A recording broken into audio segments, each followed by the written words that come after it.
間違ったね。ビーチに行きたいのにシーワールドの水族館の方に来ちゃった。静かにしててね。はい。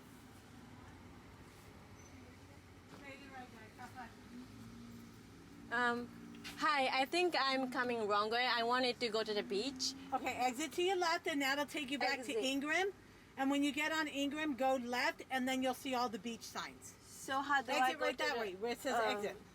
So No, right, just go between that, the... no, right there, ma'am. Just go straight that way. Oh, just go straight Yep. that way. Okay, thank you. You're welcome. Turn left onto Ingram Street. こっちから行けるか。本当方向音痴方向音痴だからこっちだね。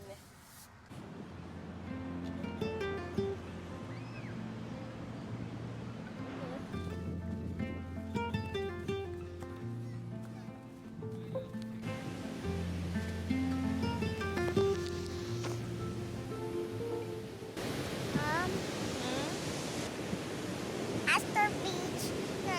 I want to go to the park. はい、サンディエゴに来てお友達の家から10分ぐらいのところにミッションビーチっていうビーチがあるので、ほぼ毎朝子供たちと来ている感じです。朝ね、11時前だとハワイでもそうだったんだけど、日焼けやけどするような日焼けをしないので、あまり皮膚に日焼け止めは塗りたくないので、子供たちにも朝の日差しが強くなる前の時間帯に来て遊んでます。オクラホマは海が大陸の真ん中だったので海がなかったから、子供たちがこの海のね雰囲気とか感じとか磯の匂いとかこの海を体験できることはとても良いことだと思っています。で昨日その夫婦別々の道を進むことにしましたっていう動画を出したら、本当にたくさんのメッセージをいただいて、すごくありがたいなと思っています。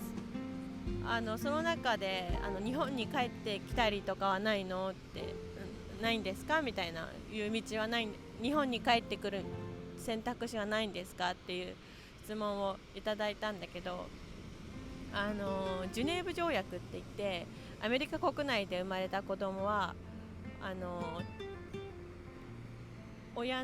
両者の承諾がないと国外に連れて行くことができません。承諾がないまま連れて行ったとしたら、それはキッドナップ、子供の誘拐っていうことになって国際手配されるぐらいちょっとすごく危ないことなので、しばらくは日本みたいにその母親だけに親権があるとか父親だけに親権があるとかそういうことがなくて、100-0ってことはほぼなくて、50-50とかいうのが多いんだけど、なので私の知っているお母さんは離婚した時に50-50で週の半分は父親の家に住んで週の半分は母親の家に住んだり、2週間父親のところに行ったり2週間母親の家に住んだりっていう感じの生活を送って、近くに住んでいる感じです。私も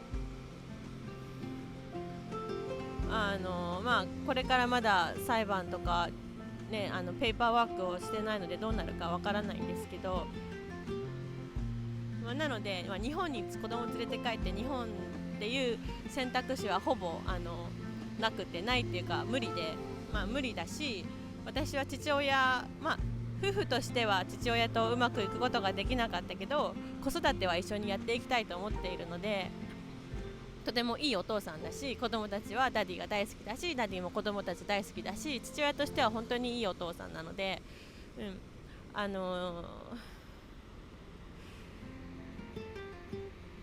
平日私が見て、週末土日は父親のとこに行くっていう感じがいいのかなとか思ったりして、その方向で考えていて、なので今はサンディエゴに来てるんですけど、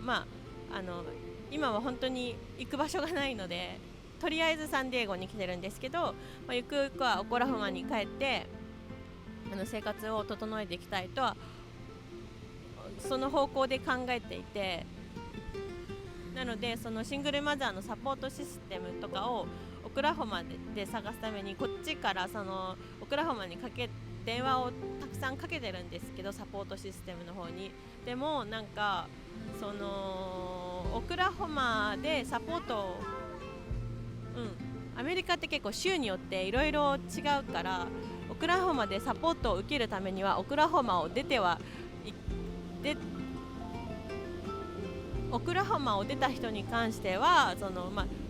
サポートをできないと言われて、オクラホマで帰ってこないとサポートをできないよって言われて、でもオクラホマで私はこっちに住んでいるわけじゃなくて移住したわけではなくて、ただの友達ん家にそのステイしているだけ、他に行くところがないからなんですって言ってもそれができないということで、なんかこちらでフードスタンプって言って食品食べ物を買えるカードみたいな、毎月その低所得者のために食べ物だけを買えるカードみたいなのを申請とかもできるんですけど、それを申請するためにはオクラホマに住所がないといけないって言われて、うちは引っ越す2日前にこういうことになったので、もう夫も引っ越してるし、もう前住んでた家は空っぽの状態で住所がそこにない状態で、じゃあオクラホマに住所がなければそのフードスタンプを申請することもできないし、じゃあそういう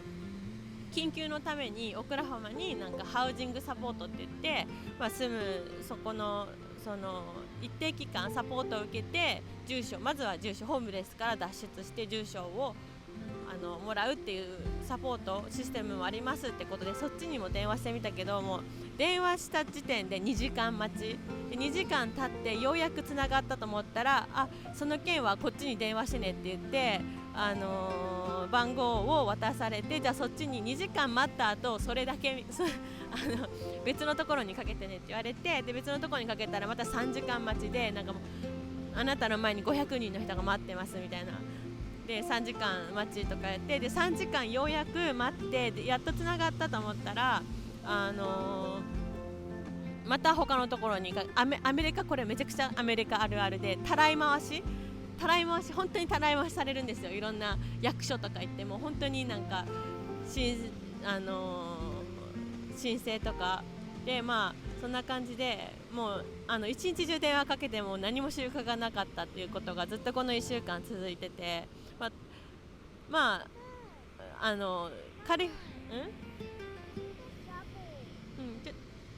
こノアが持ってる。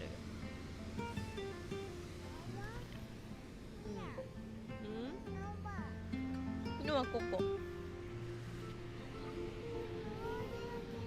なので、そうまだ全然なかなかサポートが受けられない状況というか、そのためにはまずオクラホマに帰んなきゃいけないってことで、でもオクラホマに私は頼れる親戚もいなければ知り合いもほぼいない状態で、オクラホマに行ったとてホームレス確実で、夫は金銭的にサポートすることはないって言ってて、で私が3人の子供をほぼ見ていく中で夫のサポートが得られない、その夫の親戚のサポートも得られない、じゃあ私の親戚は皆無で中で一人でやっていくにはかなり無理があるんじゃないかって言ってて、サンディエゴだったらその僕たち夫婦が何か必要な時には緊急な時とか必要な時とかサポートできるし、子供をちょっと見てほしいっていう時もサポートできるし、何か知り合いがいるところでまずは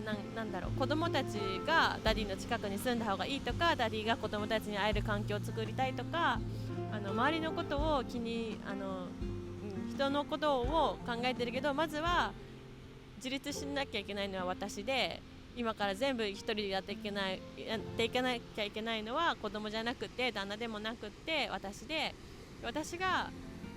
一番やりやすい環境、自分の生活を立て直していくことができるような環境でまずは生活を立て直していくことを考えた方がいいんじゃないかなって言ってくれて、確かにそうだよなと思って、私が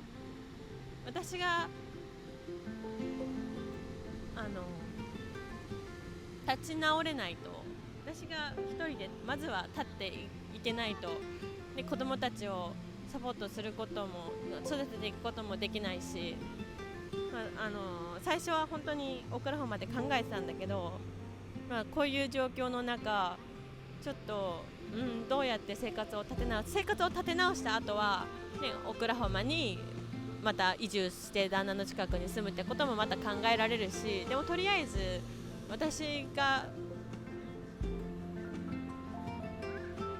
自分のことを、自分が一番どこで生活を立て直せるかっていうことを考えなきゃいけないなっていう感じですね。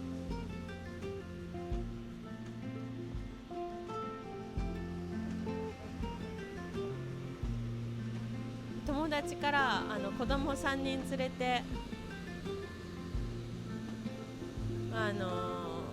ロードトリップ、アメリカのオクラハマからサンディエゴまでカリフォルニアまですごく行くなんてすごいパワーだねって言われたんですけど、日本列島を横断するぐらい、それ以上かな、ちょっと後で調べてみるんですけど、ぐらいの距離だったんですよね。母は強しというか、底知れぬパワーがあるというか、ノアさんやめてよ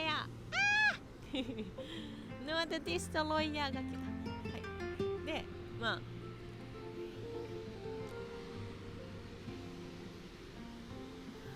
あとは子供連れで離婚を経験した友達から、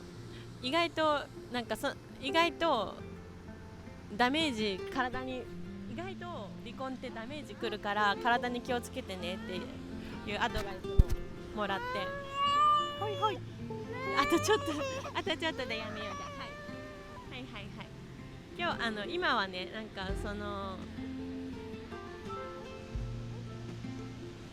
アドレナリンがすごく出てて、自分は何でもできるような気がして、無敵な気がしてるんだけど、ふと落ち着いた時に、ダメージが出ないようにはしたいと思っていま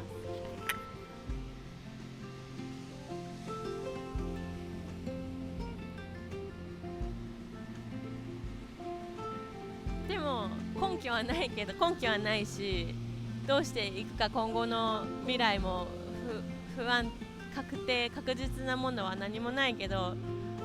一つだけあるのは、私はできるっていう根拠のない自信だけはあるので、またこれからもどうしてまた報告したいと思います。今日は見てくださってありがとうございます。でまた人泳ぎ、子供たちと、息子はねずっとブギーボードをしてるんですよ。ボディーボード、日本語ですごく日に日に上達していってるんだけど、また子供たちと海に入っていきたいと思います。じゃあ今日は見てくださってありがとうございます。この動画が面白かったらいいねボタン、チャンネル登録、コメント欄していただけると嬉しいです。ではまた次の動画でお会いしましょう。バイバイ。ではバイバイする？